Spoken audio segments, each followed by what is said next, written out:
Yeah.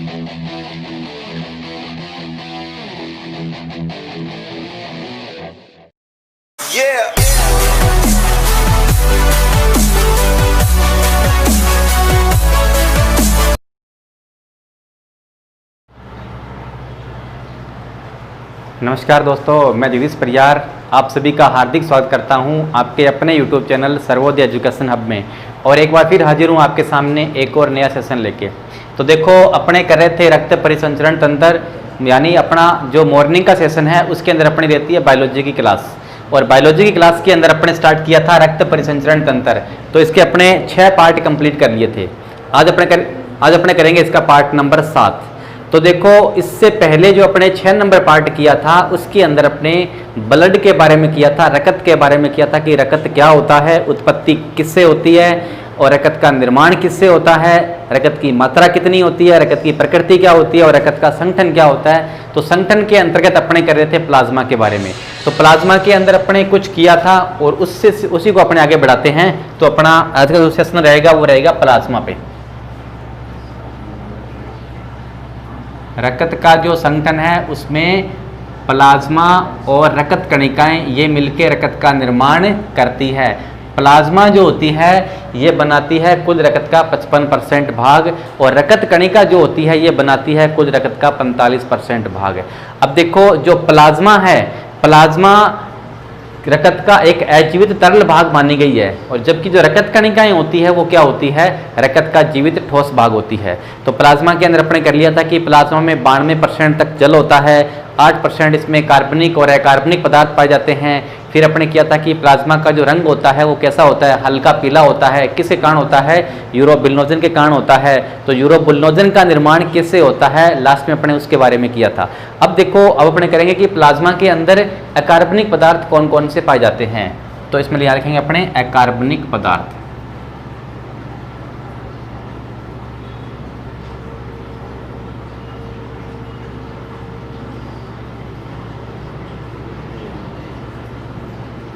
अब देखिए, plasma के अंदर अकार्बनिक पदार्थ कौन कौन से होते हैं। तो प्लाज्मा में अकार्बनिक पदार्थ होते हैं जैसे कि सोडियम,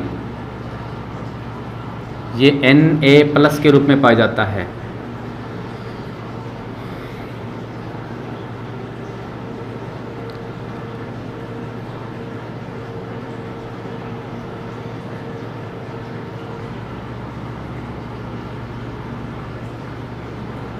इसके अलावा कैल्शियम, ये Ca2+ के रूप में पाया जाता है। इसके अलावा फॉस्फेट,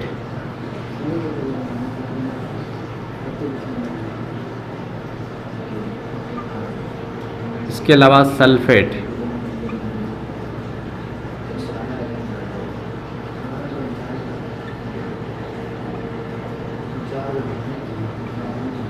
इसके अलावा पोटेशियम।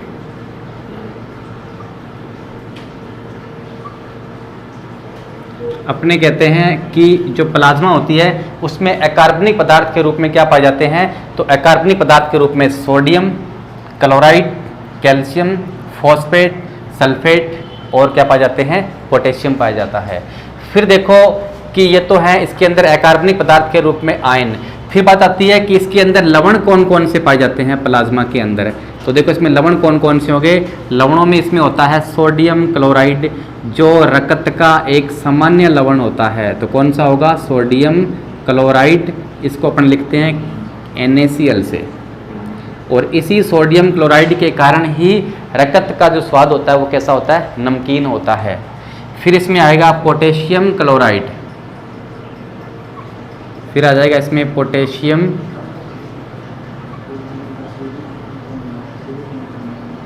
क्लोराइड। इसको अपन लिखते हैं किससे, KCl से।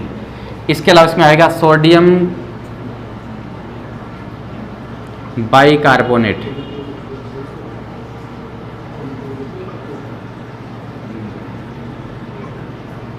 Sodium bicarbonate NaHCO3। इसके अलावा क्या आएगा इसमें, इसके अलावा इसमें आएगा पोटेशियम बाइकार्बोनेट। नेक्स्ट आ जाएगा इसमें पोटेशियम बाइकार्बोनेट।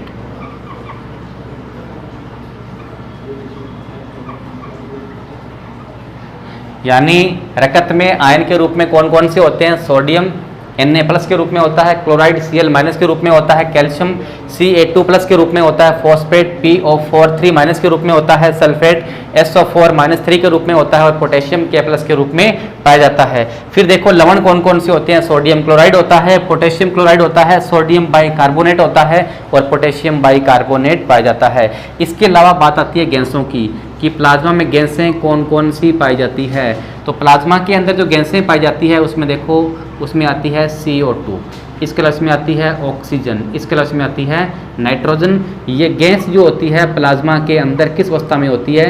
ये होती है घुलनशील अवस्था के अंदर। तो प्लाज्मा में घुलनशील अवस्था में गैसें कौन कौन सी पाई जाती है? CO2, ऑक्सीजन और कौन सी पाई जाती है? नाइट्रोजन। इसको नोट कीजिए, फिर बढ़ते हैं अपने आगे।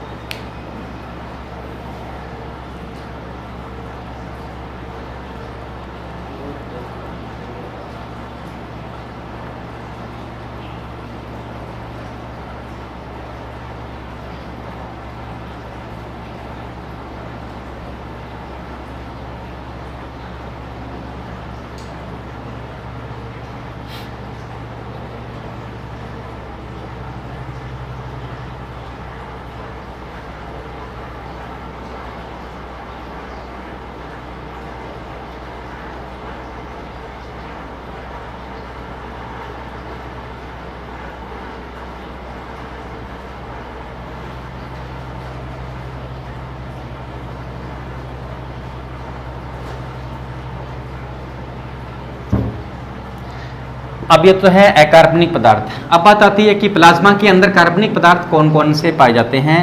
तो इसमें कार्बनिक पदार्थ कौन कौन से होंगे? तो देखो कार्बनिक पदार्थ के रूप में जो प्लाज्मा होती है उसमें ग्लूकोज पाई जाती है, उसमें कोलेस्ट्रॉल होता है, उसके अंदर यूरिया पाई जाती है और उसमें क्या पाई जाती है? प्रोटीन पाई जाती है।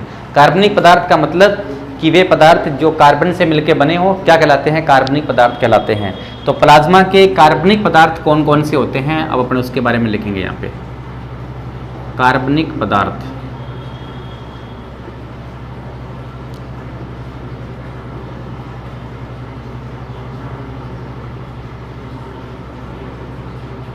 अब देखो इसमें कार्बनिक पदार्थ के रूप में क्या पाई जाती है? पाई जाती है ग्लूकोज। ग्लूकोज से पाई जाती है। ग्लूकोज की मात्रा कितनी होती है प्लाज्मा में? तो ये होती है 80 मिलीग्राम से लेके 120 मिलीग्राम प्रति 100 ml। यानी अपने प्रति 100 ml ब्लड में ग्लूकोज की मात्रा कितनी होती है? 80 मिलीग्राम से 100 मिलीग्राम तक पाई जाती है। अगर ग्लूकोज की मात्रा बढ़ती है तो बढ़ने से एक रोग होता है जिसको अपने कहते हैं शुगर या मधुमेह रोग कहते हैं। अब देखो शुगर या मधुमेह रोग का कारण क्या होता है? शुगर या मधुमेह रोग का कारण होता है कि अग्नाशय ग्रंथि के द्वारा इंसुलिन हार्मोन का कम मात्रा में स्रावण करना। इंसुलिन हार्मोन जो अग्नाशय ग्रंथि के द्वारा छोड़ा जाता है ये क्या करता है? रक्त में ग्लूकोज की मात्रा पर कंट्रोल करता है। ग्लूकोज की मात्रा को क्या करेगा? ये नियंत्रित करेगा। और जब अपने रक्त में इंसुलिन की कमी होने लग जाएगी तो रक्त में ग्लूकोज की मात्रा धीरे धीरे बढ़ना स्टार्ट हो जाएगी। तो कौन सा रोग हो जाएगा? शुगर या मधुमेह रोग हो जाएगा। और वर्तमान में भारत में लगभग 50% लोग हैं वो शुगर से पीड़ित हैं। फिर देखो इसके बाद में बात आती है कोलेस्टेरॉल की। कोलेस्टेरॉल कि कोलेस्ट्रॉल की मात्रा कितनी होती है? तो इसकी मात्रा होती है कोलेस्ट्रॉल की ये 80 मिलीग्राम से लेके 50 मिलीग्राम से लेके 180 मिलीग्राम प्रति 100 ml तक कोलेस्ट्रॉल पाई जाती है। अगर कोलेस्ट्रॉल की मात्रा इससे ज़्यादा बढ़ती है तो मोटापा बढ़ने लगता है और हृदय से संबंधित रोग हो जाते हैं। फिर इसके बाद आती है यूरिया की कि यूरिया कितनी मात्रा में पाई जाती है ब्लड के अंदर यानी प्लाज्मा के अंदर? तो यूरिया पाई जाती है 17 मिलीग्राम से लेके 30 मिलीग्राम तक यूरिया पाई जाती है। यानी प्रति 100 ml ब्लड में यूरिया की मात्रा कितनी होती है? 17 मिलीग्राम से 30 मिलीग्राम तक होती है। अगर यूरिया की मात्रा 40 मिलीग्राम से ज़्यादा हो जाए तो एक रोग हो जाता है। इस रोग को अपने क्या कह देते हैं? यूरेमिया कह देते हैं। और इस यूरेमिया रोग में क्या होता है? आरबीसी नष्ट होना प्रारंभ हो जाएगी। यानी अपने रक्त में यानी प्लाज्मा में यूरिया की जो मात्रा है वो कितनी होती है, 17 मिलीग्राम से लेकर 30 मिलीग्राम प्रति 100 ml तक रहती है। अगर यूरिया की मात्रा बढ़कर 40 मिलीग्राम से ज़्यादा हो जाए तो कौन सा रोग हो जाएगा, यूरेमिया रोग हो जाएगा। इस यूरेमिया रोग में क्या होता है, आरबीसी नष्ट होना प्रारंभ हो जाएगी। ऐसी आरबीसी को फिर अपने क्या कह देते हैं, बर सेल कहते हैं। तो पहले आप इसको स्क्रीनशॉट लीजिए और फिर नोट में लिखिए। पहले इसको लीजिए स्क्रीनशॉट,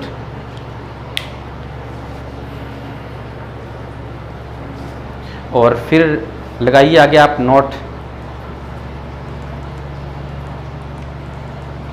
और नोट में लिखना स्टार्ट कीजिए। नोट में लिखिए, यूरिया की मात्रा बढ़ने पर, यूरिया की मात्रा 40 मिलीग्राम से ज़्यादा होने पर, यूरिया की मात्रा 40 मिलीग्राम से ज़्यादा होने पर यूरेमिया रोग हो जाता है। यूरिया की मात्रा 40 मिलीग्राम से ज़्यादा होने पर यूरेमिया रोग हो जाता है। यूरिया की मात्रा 40 मिलीग्राम से ज़्यादा होने पर यूरेमिया रोग हो जाता है। इस रोग में आरबीसी नष्ट होने लगती है। इस रोग में आरबीसी नष्ट होने लगती है।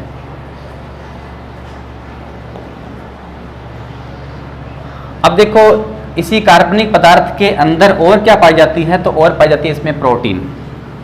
प्लाज्मा के अंदर प्रोटीन पाई जाती है। तो प्लाज्मा में 4 प्रकार की प्रोटीन पाई जाती है। कौन कौन सी होती है, जैसे कि एल्बुमिन है, ग्लोबुलिन है, प्रोथ्रोम्बिन होती है, और कौन सी होती है, फाइब्रिनोजन होती है। तो प्लाज्मा प्रोटीन देखो कौन कौन सी होगी प्लाज्मा के अंदर, तो प्लाज्मा प्रोटीन पाई जाती है 4 प्रकार की।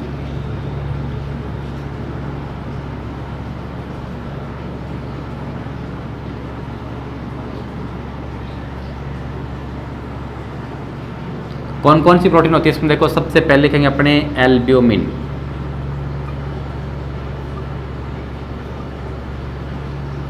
और कौन सी होती है, और प्रोटीन होती है इसमें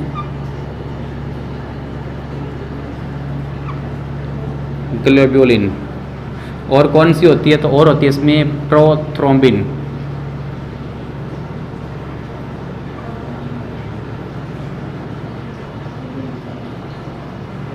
और कौन सी होती है इसमें, और होती है फाइब्रिनोजन। यानी प्लाज्मा में 4 प्रकार की प्रोटीन पाई जाती है। कौन कौन सी होती है, एल्बुमिन, ग्लोबुलिन, प्रोथ्रोम्बिन, और कौन सी होती है, फाइब्रिनोजन होती है। अब देखो एल्बुमिन जो होती है इसका निर्माण कहाँ होता है, ये कहाँ बनती है, तो इसका निर्माण होता है अपने यकृत में, यानी लीवर में बनती है। ये कहाँ बनेगी, लीवर में। ग्लोबुलिन जो होती है इसका निर्माण होता है यकृत व लसिका में। ये कहाँ बनेगी, ये बनेगी यकृत व लसिका अंगों में बनती है। और प्रोथ्रोम्बिन का निर्माण भी कहाँ होता है, इसका निर्माण भी अपने लीवर में होता है, यकृत में, और इसका निर्माण भी कहाँ होता है, यकृत में होता है। अब देखो जो अपना लीवर होता है, यकृत होता है, इसे शरीर के रसायनों का कारखाना कहते हैं। क्यों कहते हैं कि अपने शरीर को जितने भी रसायन चाहिए वो सारे रसायन किसके द्वारा बनाए जाते हैं, यकृत के द्वारा बनाए जाते हैं। इसलिए यकृत को शरीर के रसायनों का कारखाना कहते हैं। इसलिए तो कहते हैं कि अपना लीवर है वो स्वस्थ होना चाहिए, क्योंकि लीवर अगर अपना स्वस्थ नहीं होगा तो शरीर के लिए आवश्यक रसायनों की आपूर्ति नहीं हो पाएगी। इससे फिर क्या होगा, हमारे शरीर की जो कार्यकी है उसमें कोई ना कोई व्यवधान पैदा हो जाएगा। अपने शरीर की कार्यकी में कोई व्यवधान पैदा न हो, इसके लिए लीवर का स्वस्थ रहना बहुत जरूरी है। फिर देखो कि एल्बुमिन जो होती है इसकी खासियत क्या होती है, इसकी खासियत होती है, ये क्या होती है, मात्रा में सर्वाधिक होती है। तो मात्रा में सर्वाधिक कौन सी प्रोटीन पाई जाती है, तो मात्रा में सर्वाधिक पाई जाने वाली प्रोटीन होती है एल्बुमिन। अब ये मात्रा में सर्वाधिक पाई जाती है तो आकार में क्या होती है, सबसे छोटी होती है। तो आकार में सबसे छोटी प्लाज्मा प्रोटीन कौन सी होगी, एल्बुमिन होगी। तो आकार में क्या हो जाएगी, ये सबसे छोटी हो जाएगी। फिर देखो इसका कार्य क्या होता है, क्या काम करती है ये, तो इसका कार्य होता है ये रक्त का प्रासरण दाब बनाए रखती है। तो कार्य क्या हो जाएगा इसका, रक्त का प्रासरण दाब बनाए रखना, रक्त का प्रासरण दाब बनाए रखना।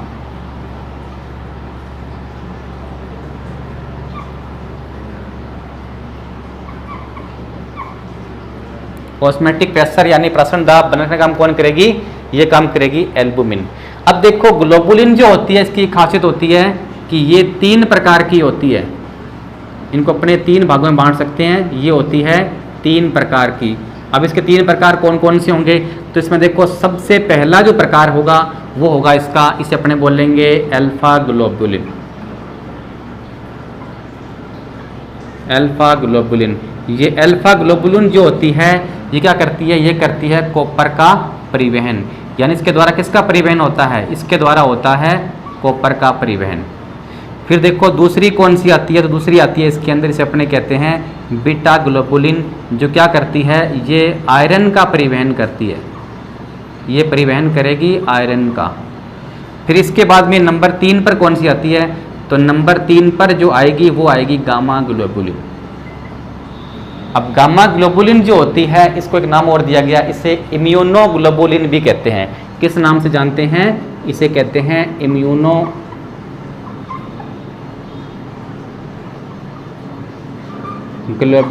अब देखो गामा ग्लोबुलिन है तो इसका काम क्या होता है, तो इसका कार्य होता है एंटीबॉडी का निर्माण करना, प्रतिरक्षियों का निर्माण करना। एंटीबॉडी का निर्माण कौन करती है, गामा ग्लोबुलिन करती है।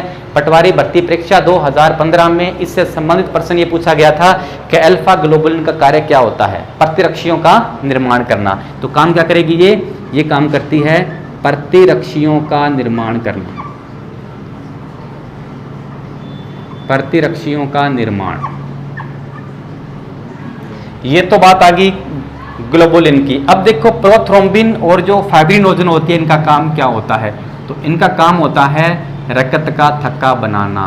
ये रकत का थक्का बनाने वाली प्रोटीन होती है। तो क्या काम होता है, रकत का थक्का बनाना।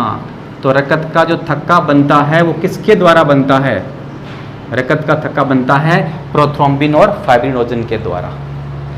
तो देखो 4 प्रकार की प्लाज्मा प्रोटीन होती है, एल्बुमिन, ग्लोबुलिन, प्रोथ्रोम्बिन और कौन सी होती है, फाइब्रिनोजन होती है। इनका निर्माण कहाँ होता है, अपने यकृत के अंदर होता है। तो उसको आप नोट कीजिए, फिर बढ़ते हैं अपने आगे।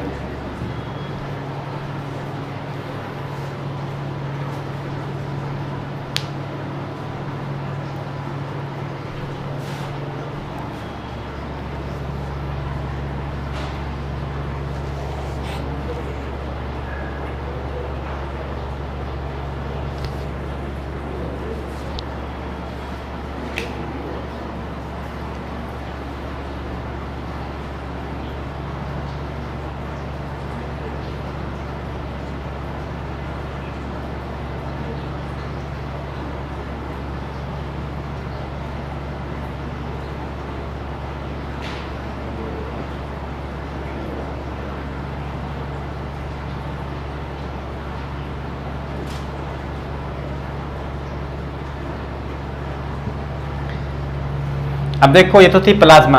अब अपने करेंगे इसके बाद में रकत का दूसरा भाग। तो दूसरा भाग होती है रकत कणिकाएं, कि रकत कणिकाएं कितने प्रकार की होती है और उनका कार्य क्या होता है, और रकत कणिकाओं का निर्माण कहाँ होता है और इनके निर्माण की क्रिया क्या कहलाती है।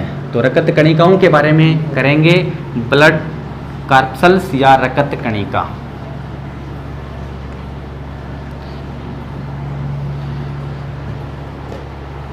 तो नंबर 2 इसका जो पार्ट है प्लाज्मा के बाद वो होता है रकत कणिका।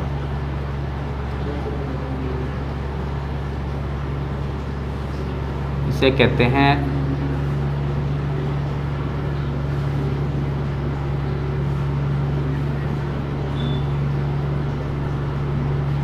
ब्लड कार्पल्स या रकत कणिका।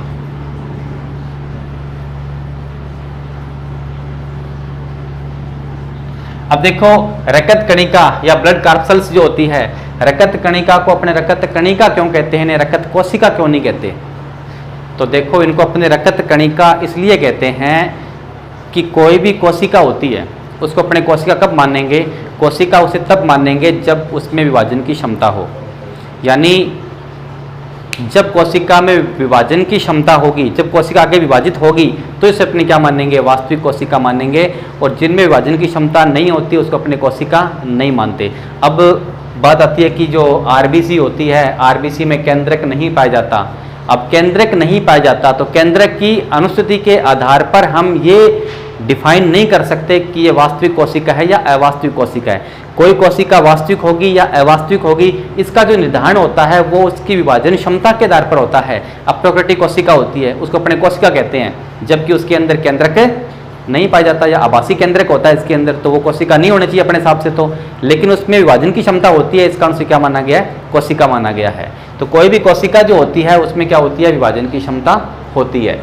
अब देखो रकत कणिकाएं जो होती है वो कितने प्रकार की होती है, तो रकत कणिकाएं होती है 3 प्रकार की।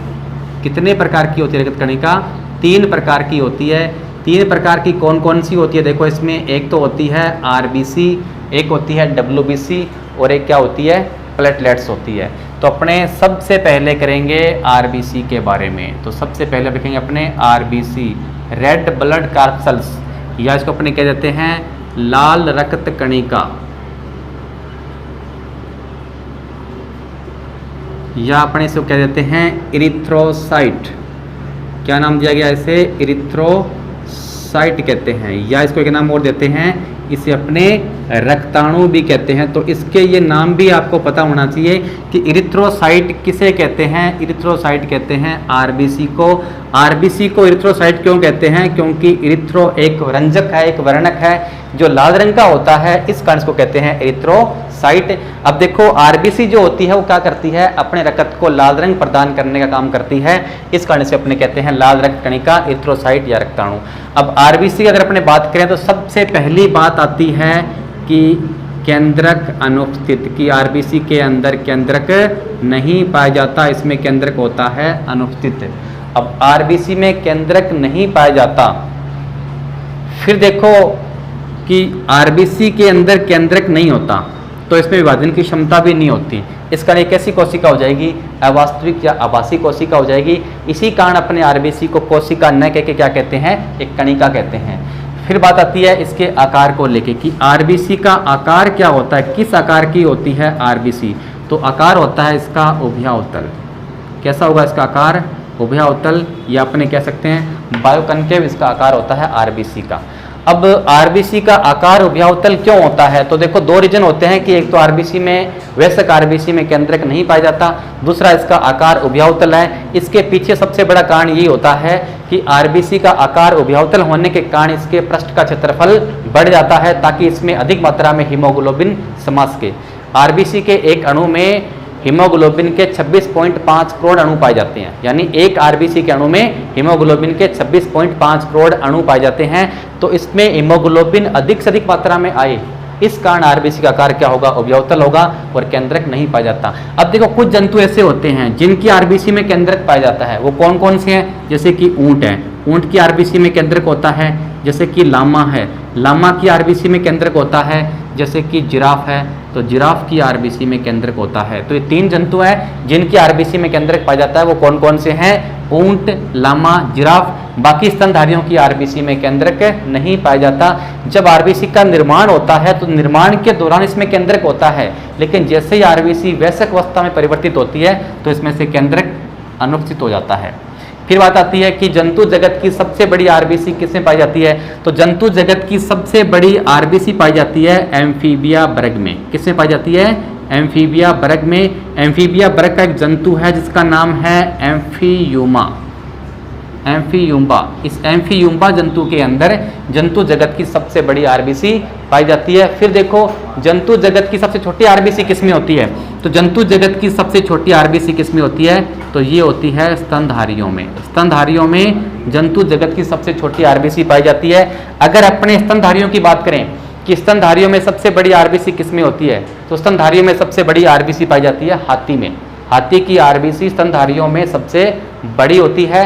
और स्तनधारियों में सबसे छोटी आरबीसी किसकी होती है, तो बात आती है कस्तूरी मृग की, कि कस्तूरी मृग जो है उसकी जंतु जगत में, सॉरी स्तनधारी वर्ग में सबसे छोटी आरबीसी होती है। तो यहाँ पे 4 प्रश्न बनते हैं कि जंतु जगत की सबसे बड़ी आरबीसी एम्फीबिया वर्ग के एम्फीयूमा में होती है, जंतु जगत की सबसे छोटी आरबीसी किसमें होती है, स्तनधारियों में होती है। फिर क्वेश्चन बनता है कि स्तनधारियों में सबसे बड़ी आरबीसी किसमें होती है, तो ये हाथी के अंदर होती है। फिर क्वेश्चन बनता है कि स्तनधारियों में सबसे छोटी आरबीसी किसमें होती है, कस्तूरी मृग में होती है। कस्तूरी मृग भारत के अंदर एक संकटापन्न प्रजाति है जिसकी संख्या बहुत ही कम है। ये अब मात्र जो हिमालय क्षेत्र है उसी क्षेत्र के अंदर पाए जाते हैं। अब आप नोट कीजिए। फिर अपने बढ़ते हैं आगे। हेडिंग लगाइए आप रक्त कणिका ब्लड कार्पसल्स और इसमें लिखिए ये 3 प्रकार की होती है। सबसे पहले हेडिंग लगाइए आरबीसी लाल रक्त कणिका इरिथ्रोसाइट रक्ताणु।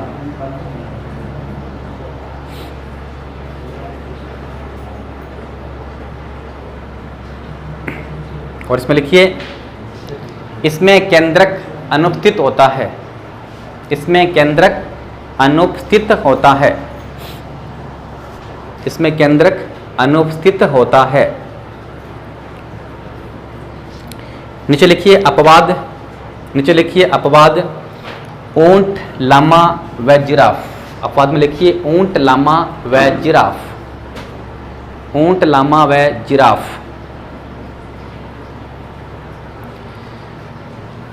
फिर लिखिए आकार उभयावतल। उभयावतल या इसको अपने कह देते हैं बायोकनकेव। उभयावतल या अपन क्या कह देते हैं बायोकनकेव।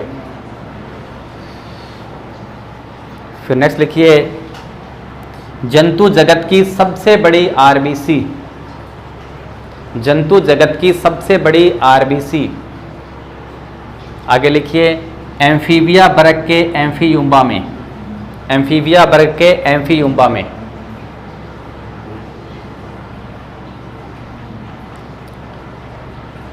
नेक्स्ट लिखिए जंतु जगत की सबसे छोटी आरबीसी।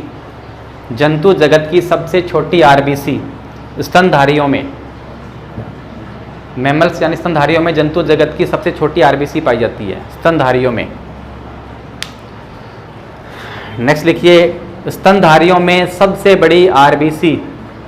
स्तनधारियों में सबसे बड़ी आरबीसी। आगे लिखिए हाथी में। स्तनधारियों में सबसे बड़ी आरबीसी। आगे लिखिए हाथी में। नेक्स्ट लिखिए स्तनधारियों में सबसे छोटी आरबीसी। स्तनधारियों में सबसे छोटी आरबीसी। और आगे लिखिए कस्तूरी मृग में। कस्तूरी मृग में।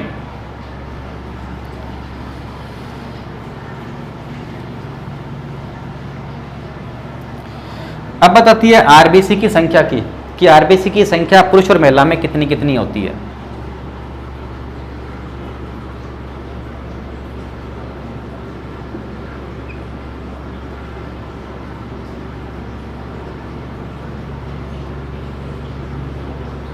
आरबीसी की संख्या तो देखो आरबीसी की संख्या एक स्वस्थ पुरुष में कितनी होगी, तो लिखेंगे यहाँ स्वस्थ पुरुष में। एक स्वस्थ पुरुष में आरबीसी की संख्या होती है 50 लाख से लेके 55 लाख प्रति mm³, यानी अपने ब्लड के प्रति mm³ में आरबीसी की संख्या स्वस्थ पुरुष में कितनी होती है 50 से 55 लाख तक होती है। फिर देखो एक स्वस्थ महिला में आरबीसी की संख्या कितनी होती है, तो एक स्वस्थ महिला में आरबीसी की जो संख्या होती है वो कितनी मानी गई है, तो स्वस्थ महिला में आरबीसी की संख्या मानी गई है 45 से 48 लाख प्रति mm³। ये स्वस्थ महिला के अंदर आरबीसी की संख्या होती है। फिर बात आती है कि आरबीसी का जीवन काल कितना होता है, आरबीसी कितने दिन जीवित रहती है, तो आरबीसी का जीवन काल, इसका लाइफ टाइम कितना होता है, तो आरबीसी का जीवन काल जो माना गया है वो माना गया है 120 दिन या अपने कह सकते हैं 4 महीने। तो लिख देंगे 120 दिन या अपने क्या बोलेंगे इसको 4 महीने। तो आरबीसी का जो जीवन काल है वो कितना होता है 120 दिन या 4 महीने होता है। 4 महीने या 120 दिन होता है, तो उसको नोट कीजिए। फिर बढ़ते हैं आगे।